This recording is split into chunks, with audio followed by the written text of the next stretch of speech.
YouTube, what's going on? It's J&A Exotics and welcome back. Today I'm going to be unboxing and assembling the Repti Zoo 30-gallon PVC enclosure. It measures 18 inches by 18 inches by 24. It's an arboreal enclosure and it's going to be for our gargoyle geckos. I'm also going to share my thoughts and let you guys know if it's worth buying or not. I bought this so you guys didn't have to. Now, let's jump into it. Alright, so I took you guys off the tripod just to see the box, the condition it came. It's not really bad. It's got a few little dingies here. Few scuffs, no big deal. But this is the Repti Zoo PVC enclosure. Product size, you can see the width 18 inches, depth is 18 inches, and height is 24 inches. They have a nice little Repti Zoo logo on the front. I'm gonna put you guys back on the tripod and I'm gonna start opening this thing. Okay, so not quite sure how this is gonna go. I put this on the dining room table for a second. Here we go.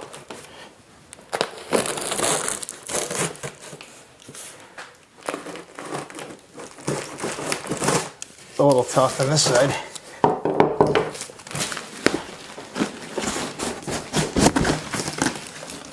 Okay, so nothing inside seems damaged, which is great. So right up top we have our high-grade PVC cage instruction manual. Fancy. This is all the hardware that it comes with. Not going to open this up. In this box, I can already tell this is our glass for the doors. I want to put this to the side so it doesn't break. Okay, these are the panels. I don't know which is which yet. Does have some surface scratches here. But other than that, I mean, that might very well be the bottom of the enclosure, so I'm not too concerned about that. It's actually looking like the bottom. Okay, this is the top. I'm looking at the finished side. Again, there are some surface scratches. Overall in price, this enclosure was $160 with a $10 coupon on Amazon. For $160, I'm hoping this isn't a bad bargain. It's cheap. It's one of the cheaper options. Okay, so it looks like on the finished side, this side panel, again, has another scuff right here. I don't know if that shows up on the camera. You can actually feel it. This side panel is perfect, does not have anything. No scratches or anything to it. I like this. This looks like it's the bottom slide for the doors. It's got a nice little Repti Zoo logo right here engraved in it. It almost looks like part of the logo here is like flaking off here as well. Again, we're gonna give it a chance. And last side panel. Again, I am looking at the inside, the outside, excuse me. This side panel does not have any visible scratches at first glance. And this has the vent, a vent and a spot for your cords right here. Cord management, cable management. And this also looks like it's a piece for the door, for the glass to slide in. Okay, so what I ended up doing was I spread everything out on how I think it's gonna go. I have the top of the screen here. That's the total front guard with the logo. This, I believe, is the bottom. I have the two sides that will receive the doors when they close, and I do have the back panel here. Now, I did want to open this up, see what this is. So this is the lock. I'm assuming the key's in here as well for the glass doors. Yep, and here's a set of keys. So that way you at least know whatever you're keeping in here cannot get out. This is the cover to that cable management slash vent. I'm assuming these two, I haven't really looked through the instructions, but these look like they are the handles for the glass doors with the double-sided tape to stick on. They are plastic, so they can break.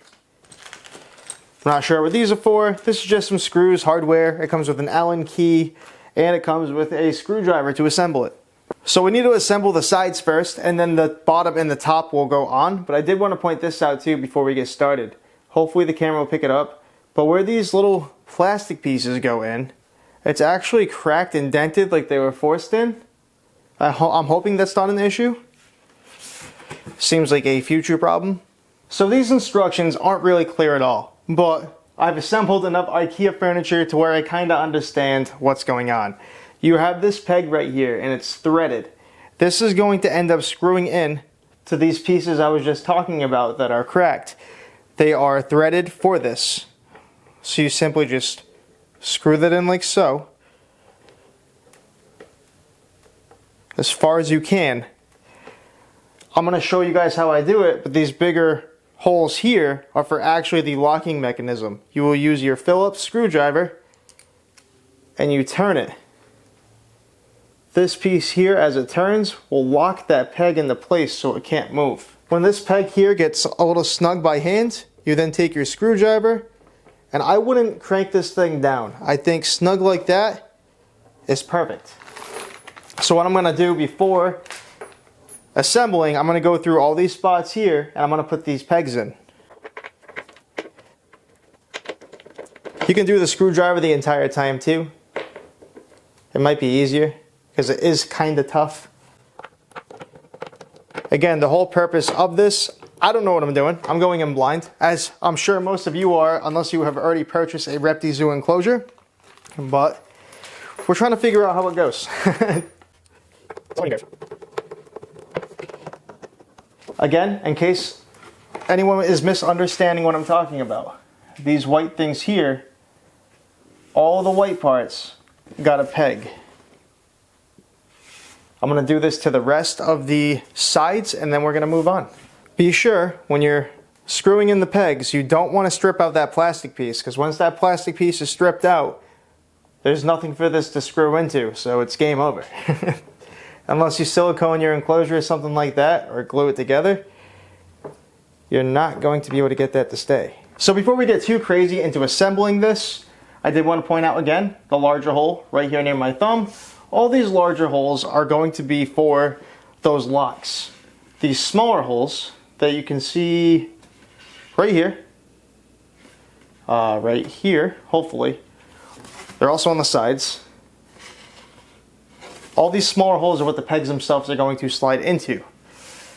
So, what we're going to do is you take your back panel, pick up a side panel. This is going to be your left one. The right panel is the one that has the cable management slash vent. Stand it up like so. You then take your lock. What I'm going to do is keep it on the Phillips screwdriver. It has an open portion, and as you turn it, it gets smaller to tighten that. You're going to want the open portion towards the peg. I'm assuming it should slide right on. Yep. I ended up using my thumb. Righty tighty, lefty loosey. I don't know how tight is tight. I'm going to say that's good for now. As you can see, it's locked into place. So before going any further, I would like to point out, I do not like this at all. I do not like this metal fastener being exposed to constant spraying of enclosures or higher humidities. If you're not modifying this tank after the fact with maybe silicone over the fastener or a custom background, all these are going to do is rust and rot. Now, I do not think these are made out of stainless steel. It honestly feels like a cheaper material, maybe a zinc. It's not aluminum, it's a little harder than aluminum. I'm not sure what it's made out of. So the whole point of these enclosures being PVC is they are rot proof. As opposed to something like wood, PVC is not going to rot over time. But if it's held together by these small metal fasteners that are being exposed to humidity, eventually over time there is a possibility that it falls apart. The metal is going to get weak and it's going to give way in the future. Again, we're going to repeat the same process for the bottom.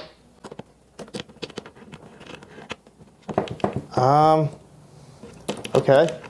So my first major issue with this enclosure, this fastener right here is as tight as it will go and it's not grabbing the peg. I've tried 2 different fasteners so far and I keep getting the same results. Watch this seam right here. Keeps opening. That's not supposed to happen. So, my idea, I'm going to assemble the rest of this. Hopefully none of the other pegs do this. If none of the other pegs do this and it's just this one, maybe with everything together I can get away with just siliconing this with a nice heavy bead. I'm going to put a custom background in this anyways, and hopefully it holds together. I'm now moving on to the other side. The same steps.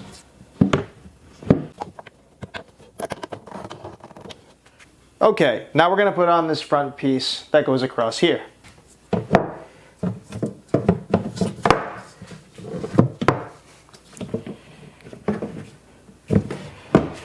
So this isn't secure yet. I just wanted to show you. I'm not going to be able to film me putting the fasteners on the inside, but you get the point. This is what it's going to look like. Okay, so this is the main box of the enclosure. As you can see, the next steps are going to be to put the top on.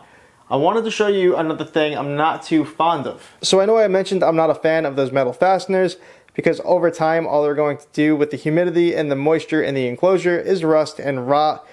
But right here on the bottom of the enclosure, that's literally exposed, and that's what's holding on, as I mentioned, the bottom.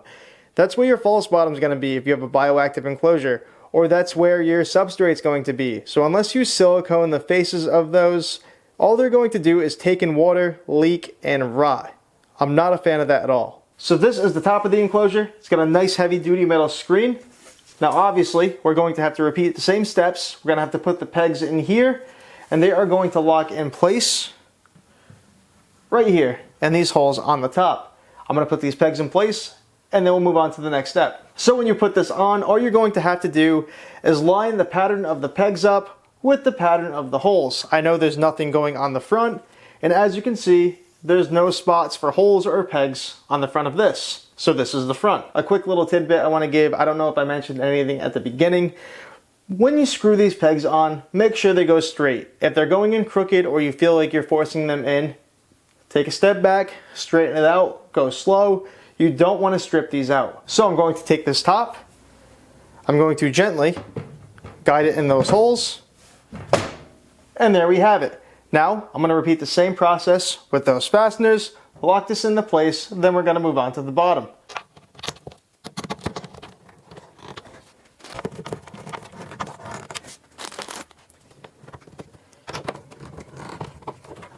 So, as you can see, this top is now on and secure. I do have a complaint I want to show you. Now this does stink a little because I really want to be positive about this enclosure, but I also want to be honest. But when you look here, you can almost already see it.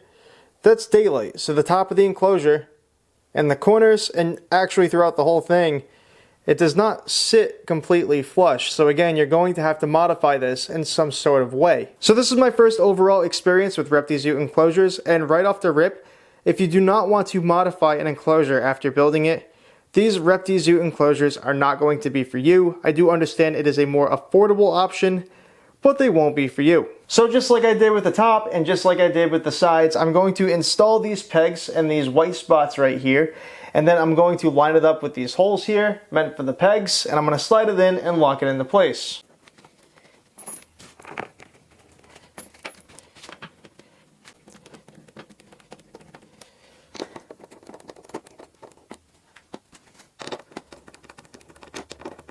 Okay, now that the pegs are installed, we are going to slide this into those slots, like so.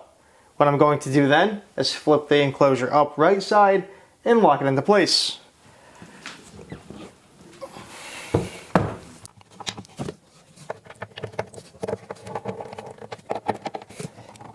So for the next step, we're going to install this top track right here for the door system. Obviously you want to put these grooves here, the tracks where the door will slide in, facing the bottom towards the other tracks. Once that is in place, you can then screw it in. I had to run and grab the screws really quick, but they are these longer black ones that come with this Allen key to tighten it in place. What you are going to want to do is take your screw, put it in this hole right here. Make sure you start it by hand. Don't start cranking it tight. You want to make sure it gets in that threaded hole. You don't want to strip that out. It's really started good, so I'm going to start screwing it with the Allen key. Leave it a little loose. Go to the other side first. As long as this track is flush and in place, you can then take your screw. Again, start it by hand. You do not want to strip that hole out. You can tell if the screw is not going in right because it's going to feel super tight and weird. Then you can start tightening with your Allen key.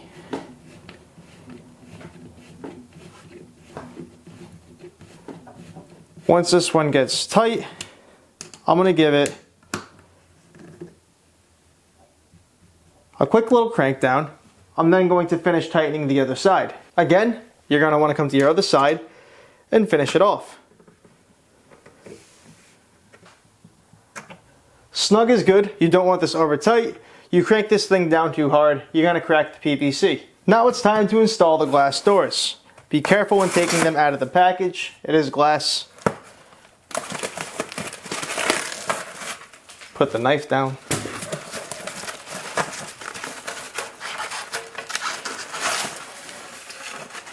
I'm gonna do one at a time. Really quick, when installing your glass doors, there are two channels. There's one in the back here, and there's one in the front. You're gonna wanna start up top, but whatever channel you put your glass in up top, you're gonna wanna match in the bottom. So it's not tilted out, it can slide and the other door can go in there. The idea is that these channels are separated so the doors can pass each other and you can put your lock in and lock the door. So I'm gonna take my glass. I find it easier to start on the furthest one. So I'm going to insert the glass in the furthest track, drop it down gently, and slide it all the way to the left. This does feel a little loose. I'm not entirely sure if it's supposed to be like that. Maybe it's for the locking mechanism, who knows. I will then take my other piece of glass. I will now go in the front track and drop it in the front. Again, this one's also loose. Doesn't really line up too well. That was a little concerning. So you do need to be mindful when closing these doors, because as you just seen, I got caught up on this track right here. You want to be, oh, it happened again. This is put together how it's supposed to go. You don't want to be slamming your doors open, because I almost wonder if you hit that hard enough, if it will crack. So I'm just going to have to be mindful of that. So next, we are going to install these super high-tech door handles. Now these things are just plastic. Comes with double-sided tape that you stick on the back. Honestly, they'll probably break easily. If they break, it's not a big deal. You can literally use anything you can double-sided tape, you can stick to the door and use as a handle. What I'm going to do is I'm going to make sure that I have clearance from the track. I'm probably going to install them somewhere here in like the middle of the door. That way I have good leverage when I open it. I'm not just picking up on the bottom. So I'm going to stick them somewhere like here and here, give or take. So you take your 3M tape or a double-sided tape. You stick it. Thing was stuck to my finger, to the back, and then you then stick this. Okay, we finally got the back unstuck. That was a project. So that thing stuck pretty good. I'm gonna make sure my doors are closed all the way. Then I'm going to stick this right around here. There we go. Perfect. So again, same thing. I'm not measuring. You can measure if you want to be super fancy. I'm just going to do this by eye. Got a pretty good eye. Make sure the door is pushed all the way over, which it is. I don't know why it's rocking like that. And bam, now your door handles are installed. Now this is going to be your cable management / ventilation, I believe. It's really easy to install. You just line these notches up here to the notches up in the hole, push it in, twist it, there you go. Done. Now when it comes to the locking mechanism, what you're going to want to do first is put the key in, slide the lock off. You're going to be left with this bar. There is a screw here that will tighten and loosen. You can then tighten this to the glass. There's this little plastic suction cup looking thing that's going to prevent you from cracking the glass. You're going to snug this up. You don't want to crank that down. Again, you don't want to crack your glass door.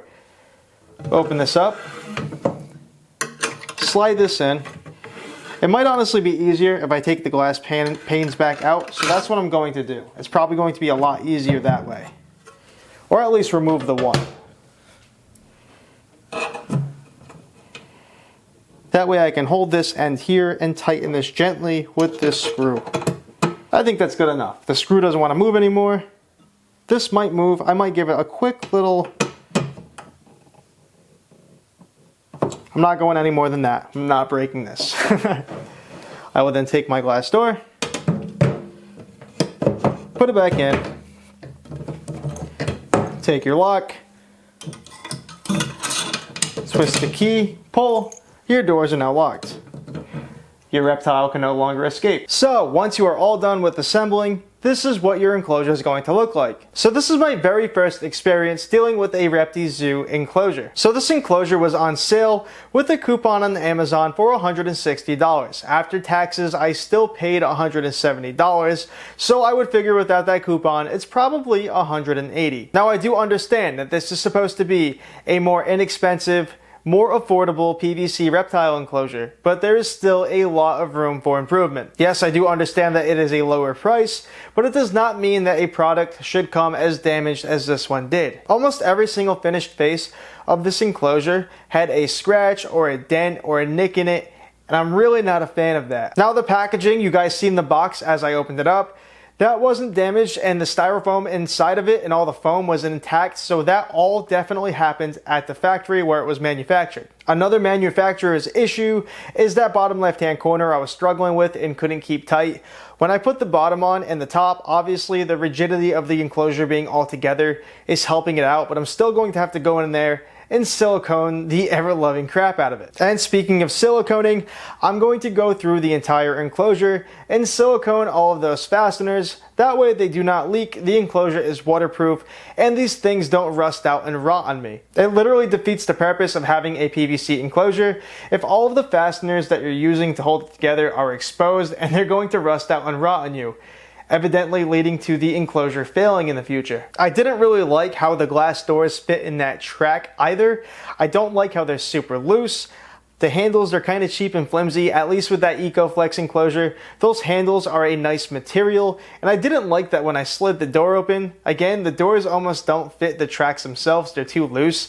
But that right side of the door, when I slide that glass open, it hits. So if I'm not careful and I fling that thing open, there's a possibility I can shatter that glass. Another big issue I didn't realize when I purchased the enclosure, but I see it right in front of me now, is the lack of ventilation. Usually on the bottom of most front opening enclosures, they have ventilation below the doors, and there's a screen top. That way you create an updraft effect like a chimney, and it's constantly drawing air from the front and it's escaping through the top. This enclosure only has that screen top, and I know I was saying that side I think was ventilation and cable management, but I really think that side is just cable management the more I look at it. At least with those EcoFlex enclosures, they had the slitted sides, which a cricket or two may be able to escape depending on the size, but you can modify it with screen, but at least the ventilation is there. Personally, I think I'm going in after the fact with a drill bit, marking out holes evenly, and I'm going to make my own ventilation holes. If you're not handy with tools and you don't really want to get involved with modifying an enclosure, this is definitely not going to be the right choice for you. Now, this is my first experience, as I mentioned, with Repti Zoo, so I don't know if every single enclosure is like this, but there are just too many things that aren't right for you to not modify them. Although the bottom of the enclosure sits flush, and I'm thankful for that, because it's one less thing I have to worry about water escaping from, I'm still going to silicone the bottom. The top of the enclosure is not flush, and you can literally see daylight right through that top back side. It's not the end of the world. Again, I'm adding a custom background, so I'm going to silicone that and just put the background over it. You're never going to see it, but it's just another thing that's wrong with this. Now, I did mention a lot of negatives. There are also some positives with this enclosure.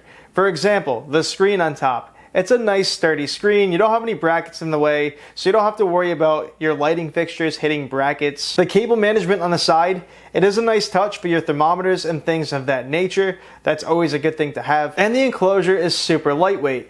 Compared to a glass 18 by 18 by 24 front opening enclosure, this thing weighs literally half of that, if not more. The best part about this enclosure being super light, I know I'm going to have hydro balls and substrate in there, which is going to add to the weight, but with this enclosure being super light like this, with my other enclosures that are stackable, I can literally sit this enclosure on top of them. Overall, if I were to rank this Repti Zoo enclosure out of a scale from 1 through 10, I'm going to give this enclosure a 4.5 out of 10. If there's any questions on assembly, if I wasn't clear about anything, please send a comment down below. Let me know what you think of the enclosures. So there you guys have it. This was my unboxing / assembly video / review of this Repti Zoo PVC enclosure. Thank you guys so much for watching. If you enjoyed today's video, smash that subscribe button, hit the notification bell down below so you don't miss out on any new content, and I'll see you in the next one.